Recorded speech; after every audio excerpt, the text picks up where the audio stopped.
सुबह से अब तक की हर उस खबर से आपको खबरदार करने का ये समय है जहां खबरें आगे भी बड़ी होने वाली हैं। तो दिन की सबसे बड़ी खबर अब भी बजरंगबली के नाम पर छिड़ी राजनीति वाली बनी हुई है, जिसमें आज प्रधानमंत्री नरेंद्र मोदी ने कर्नाटक में चुनाव प्रचार के दौरान दो रैलियों में नया विस्तार दिया। मोदी ने 2 रैलियों की शुरुआत बजरंगबली के नारे से की। बीजेपी, बीएसपी, बजरंग दल ने भी क्या बड़ा अभियान तय किया है, इसकी जानकारी आपको मिलने वाली है। साथ ही साथ ओवैसी के दल में क्यों बजरंग दल के बैन के कांग्रेस वाले वादे पर उहापोह है। तेलंगाना, मध्य प्रदेश, छत्तीसगढ़, बिहार तक बजरंगबली का राजनीतिक विवाद कैसे पहुंच चुका है, सब कुछ आपको पता चलेगा।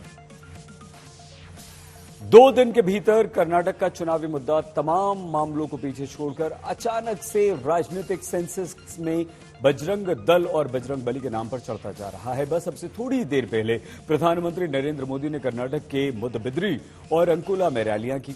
अधिकतर अपनी रैलियों की शुरुआत भारत माता की जय से करने वाले प्रधानमंत्री नरेंद्र मोदी ने आज इस नारे में एक नया नारा जोड़ दिया, नारा बजरंगबली की जय का। दोनों रैलियों में बजरंगबली की जय के नारे के साथ प्रधानमंत्री नरेंद्र मोदी ने आज शुरुआत की।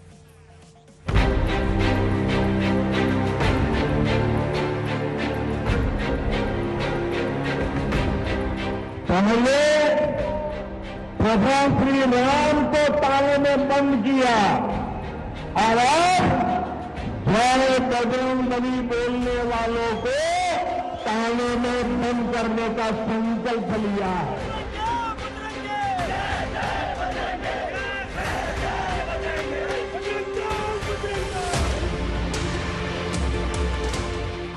दोनों हाथ ऊपर करके मेरे साथ बोलिए, बजरंगबली की।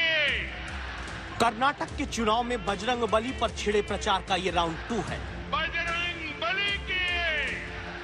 दोनों हाथ ऊपर करा के बजरंगबली की जय का जयकारा लगाते प्रधानमंत्री ने कर्नाटक के चुनाव में वोटिंग से 6 दिन पहले इसी तरह इलेक्शन अपने हाथों में उठा लिया।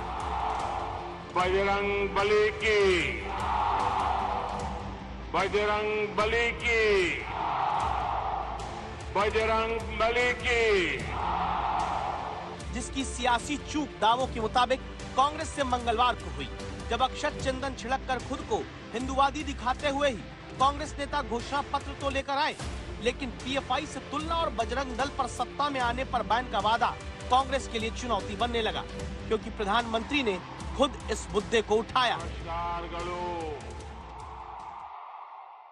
दुर्भाग्य देखिए, जब मैं आज हनुमान जी की पवित्र भूमि को प्रणाम करने के लिए आया हूं, उसी समय कांग्रेस पार्टी ने अपने मैनिफेस्टो में बजरंगबली को ताले में बंद करने का निर्णय किया है।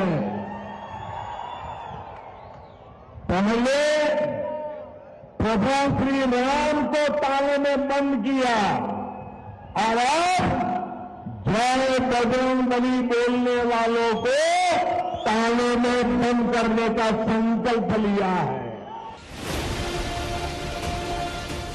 अब कर्नाटक से तेलंगाना और मध्य प्रदेश तक, जहां इसी साल आगे चुनाव होने हैं, बजरंग दल पर बैन के कांग्रेसी वादे को बजरंगबली से जोड़कर बीजेपी ने विस्तार देना शुरू कर दिया। इसीलिए एक एक करके देखिए ये तस्वीरें कर्नाटक के मुख्यमंत्री की, जो हाथ में भगवा झंडा लहराते हुए अभंगल में प्रचार के दौरान जय श्री राम और बजरंगबली के नारे लगवा रहे हैं। ये तस्वीरें कर्नाटक के बगल के राज्य तेलंगाना की। हैदराबाद में बजरंग दल के कार्यकर्ता कांग्रेस दफ्तर की तरफ प्रदर्शन करने पहुंचते हैं। पुलिस के साथ धक्का मुक्की होती है।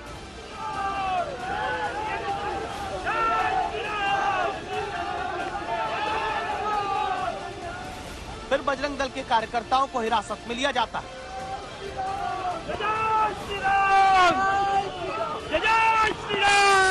सवाल है आगे अब क्या होगा।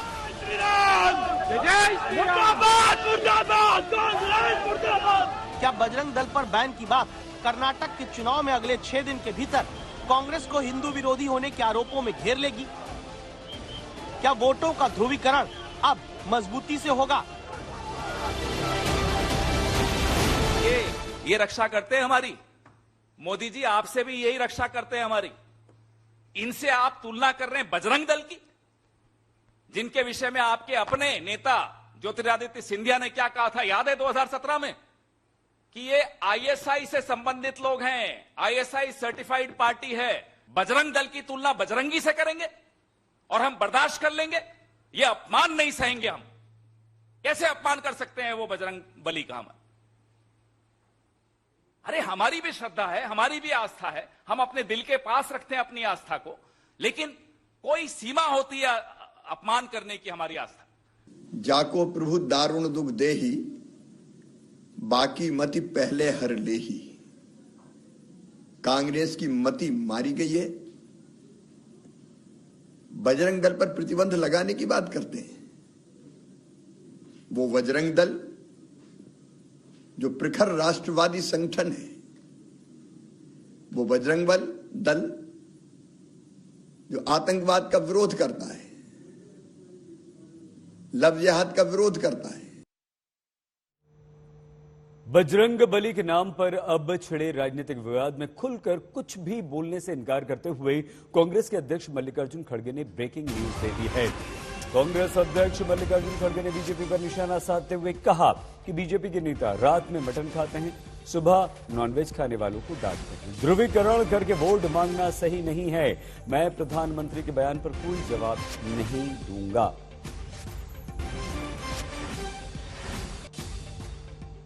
एक बार पहले ही विवादित बयान दे चुके कांग्रेस अध्यक्ष मल्लिकार्जुन खड़गे को संभव है कि अब कुछ भी बोलने पर नया विवाद खड़ा होने की शंका हो और इसीलिए प्रधानमंत्री नरेंद्र मोदी के बयान पर कुछ भी वो नहीं बोले। लेकिन कांग्रेस की तरफ से पहले मुस्लिम आरक्षण लागू करने का वादा और अब बजरंग दल पर बैन के वादे को बीजेपी अध्यक्ष मल्लिकार्जुन खड़गे ने तुष्टीकरण का जीता जागता सबूत होने से इनकार किया। प्रियंका गांधी ने भी दोहराया कि अगर हमारी सरकार आएगी तो हम मुस्लिम आरक्षण जो 4% है उसको रिस्टोर करेंगे। मैं फिर कहूंगा यही तो तुष्टीकरण की नीति है कि जो असंवैधानिक है, जो संविधान में नहीं है, जो संविधान के निर्माता जिसके खिलाफ है, जो रिलीजियस बेसिस पर रिजर्वेशन अनकॉन्स्टिट्यूशनल है। अब प्रियंका पढ़ती लिखती नहीं तो मैं क्या करूं? अगर जानकारी नहीं हासिल करती तो मैं क्या करूं? दूसरी बात, it is a politics of appeasement, it is a politics of तुष्टीकरण। तो ये तुष्टीकरण कर रहे हैं, किसका लोगे? 4% वोकालिंगा का लोगे, किसका लोगे? लिंगायत का वोट लोगे, एससी का रिजर्वेशन लोगे, एसटी का रिजर्वेशन लोगे। कांग्रेस ने कहा है पीएफआई जैसे संगठनों को बैन कर देना चाहिए, चाहे वो कोई भी दल हो, किसी का भी साथ का हो। ऐसा है, सबसे पहली बात तो ये है कि उनका आरएसएस की सिद्धारमैया जी को पहले पीएफआई के विषय पर कर्नाटक की जनता से माफी मांगनी चाहिए, जिसने 175 केस वापस लिए। आज पीएफआई बोल रहे बैन करेंगे। ये तो भारतीय जनता पार्टी ने एजेंडा सेट किया है, इसलिए तुमको बोलना पड़ रहा है। और तुम्हारे हाथी के दांत दिखाने के और हैं, खाने के और हैं। घड़ियाली आंसू बहाते हो। कर्नाटक के अलावा इसी वर्ष मध्य प्रदेश, छत्तीसगढ़, राजस्थान और तेलंगाना में भी चुनाव होने हैं। क्या आगे यहां भी कांग्रेस बजरंग दल को बैन करने का वादा करेगी? और इसी से जुड़ी आज की एक और बड़ी खबर आई। छत्तीसगढ़ में कांग्रेस के मुख्यमंत्री भूपेश बघेल ने बड़ा बयान दिया। कहा कि छत्तीसगढ़ में बजरंगियों ने गड़बड़ की तो ठीक कर दिया जाएगा। अगर आगे छत्तीसगढ़ में जरूरत पड़ी तो यहां भी सोचेंगे। अभी तो कर्नाटक में बैन की बात कही है, वहीं के हिसाब से सोची गई है। भाई बैन लगाने के बाद बोले बजरंग दल को बोला है, बजरंग बली को नहीं। बजरंग बली हनुमान हमारे आराध्य हैं और उसके नाम से आप गुंडागर्दी कर रहे हो, बजरंग नाम जोड़ के, ये तो उचित नहीं है। और राम को ताला लगा। अरे राम, अयोध्या के मंदिर में ताला खुलवाने का काम तो राजीव गांधी ने किया था। तो कितना झूठ बोलेंगे प्रधानमंत्री के रूप में? अब तो इतना झूठ बोलते हैं कि लोग अब उसकी बातों को गंभीरता से नहीं ले रहे हैं। इसमें भी झूठ बोल गए। बजरंग दल को बैन लगाने के बाद क्योंकि गुंडागर्दी कर रहे हो। यहां भी क्या कर रहे हैं? छत्तीसगढ़ में कम गुंडागर्दी कर रहे हैं, हम सब देख रहे हैं। बजरंग दल के सदस्य होने के नाते आपको यह अधिकार नहीं मिल जाता कि आप कानून में हाथ मिले। यदि कोई अपराध हुआ है तो अपराधी को सजा देने की प्रक्रिया है, संविधान में व्यवस्था है, पुलिस है, न्याय व्यवस्था है, सीधा एक्शन में। तो बजरंग दल के सदस्य होने के नाते आप कानून सीधा हाथ में ले लेंगे। तो इस बात को यदि रोक लगाने की बात यदि कांग्रेस कर रही है तो उसकी चर्चा तो नहीं कर रहे हैं। यहाँ के बजरंगियों ने कुछ गड़बड़ की तो उसको ठीक कर भी दी हम लोग, है ना।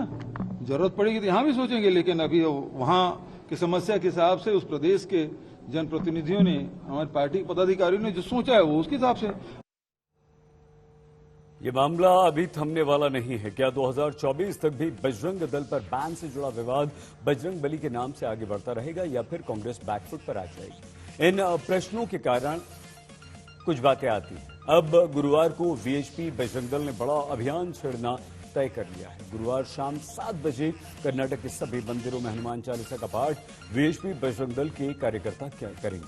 तय हुआ है कि मंदिर, ग्राम सभा, शहरों में पब्लिक कॉर्नर्स पर कल एक साथ शाम 7 बजे हनुमान चालीसा का पाठ करवाया जाएगा। इसके अलावा कर्नाटक में बीजेपी के विभिन्न नेता अपने ट्विटर हैंडल पर मैं भी बजरंगी का कैंपेन चलाने लगे हैं। कांग्रेस के नेता बजरंग दल से बजरंग बली की तुलना करने पर प्रधानमंत्री नरेंद्र मोदी से माफी की मांग करने लगे हैं। तो ये सब कुछ अब चल रहा है। बात बजरंग दल पर बैन के वादे से शुरू हुई, लेकिन बीजेपी ने इसे बजरंग बली से जोड़ दिया। अब ये विवाद मध्य प्रदेश तक पहुंच चुका है और मध्य प्रदेश के मुख्यमंत्री शिवराज सिंह चौहान ने बजरंग दल पर बैन का वादा करने वाले कांग्रेस का चेहरा बेनकाब करने की बात कही है। कहा है कि मध्य प्रदेश के गृह मंत्री नरोत्तम मिश्रा ने कांग्रेस नेता और पूर्व मुख्यमंत्री कमलनाथ को चिट्ठी लिखकर पूछा है कि क्या हनुमान भक्त होने का दावा करने वाले कमलनाथ भी बजरंग दल पर बैन वाली पार्टी के वादे से सहमत हैं। कमलनाथ जी को स्पष्ट करना चाहिए वो कांग्रेस के इस घोषणा पत्र के बजरंग दल पर प्रतिबंध लगाने के साथ में है या नहीं है। अगर वो कहेंगे साथ में है तो फिर राम भक्त, हनुमान भक्त का जो वो पाखंड करते हैं, राम लक्ष्मण जानकी जय बोलो हनुमान की जैसे ट्वीट करते हैं, श्री राम के हनुमान करो कल्याण ऐसे जो ट्वीट करते हैं वो बंद कर देना चाहिए उनको। क्योंकि जिस तरह से कांग्रेस पार्टी तुष्टीकरण की राजनीति पर चल रही है और जिस तरह से उन्होंने घोषणा की है कर्नाटक के चुनाव में कांग्रेस ने, इससे भविष्य के कई संकेत निकल के आते हैं और अनेकानेक असंख्य करोड़ों हनुमान भक्तों के, राम भक्तों को असहनीय वेदना हुई है। तो सुप्रीम कोर्ट ने कहा है, कई दफे कहा है, आज भी कल ने कहा कि जो भी ऐसी संस्थाएं और व्यक्ति हैं जो सामाजिक विवाद पैदा करती है उन पर कड़ी कार्रवाई होनी चाहिए। ये किसी को टारगेट नहीं करती, ये है कि जो भी अपने समाज में विवाद या नफरत की बात करते हैं, किसी भी संस्था का हो, कहीं का भी व्यक्ति हो, सुप्रीम कोर्ट ही कहती है इस पर कड़ी कार्रवाई करनी चाहिए। अब सबसे दिलचस्प राजनीतिक किरदार बनकर इस विवाद में सामने आए हैं असदुद्दीन ओवैसी, जिन्हें कांग्रेस की मंशा पर चिंता है। ओवैसी को लगता है कि बजरंग दल पर बैन की बात कांग्रेस सिर्फ दिखावे के लिए कर रही है। इनके नाटक को आवाम देख रही है। अच्छा, ये बैन करते बोल रहे ना, क्या 1993 जनवरी में कांग्रेस पार्टी ने यह फैसला नहीं लिया था कि बाबरी मस्जिद को दोबारा उस मुकाम पर बनाएंगे? क्या तुमने नहीं लिया था? बताओ कांग्रेस के लोग नेताओं। अब बोलेंगे देखो ये उठाकर ये कर्नाटका में बाबरी मस्जिद की तरफ जा रहा है। यानी आप बोल सकते बैन करेंगे, मगर बाबरी मस्जिद कैसे गई, कौन शहीद किया, बोलो। तुमने फैसला लिया था, तुम्हारी पार्टी ने कहा था कि बाबरी मस्जिद को बनाएंगे, तुमने बनाया। आज कह रहे हैं कि बैन लगाएंगे। मेरे अजीज दोस्तों और बुजुर्गों, इस देश में अगर आज दलित, आदिवासी, अल्पसंख्यक समाज का मुसलमान अगर परेशान है तो यकीनन बीजेपी, आरएसएस की आइडियोलॉजी की वजह से, मगर उसमें उतना ही रोल कांग्रेस पार्टी का भी है। उसमें उतना ही रोल कांग्रेस पार्टी का है। अगर आज आप समझ रहे हैं कि लोग जो बोल रहे करेंगे, याद रखो, मजबूरी की हालत में वोट मत दो।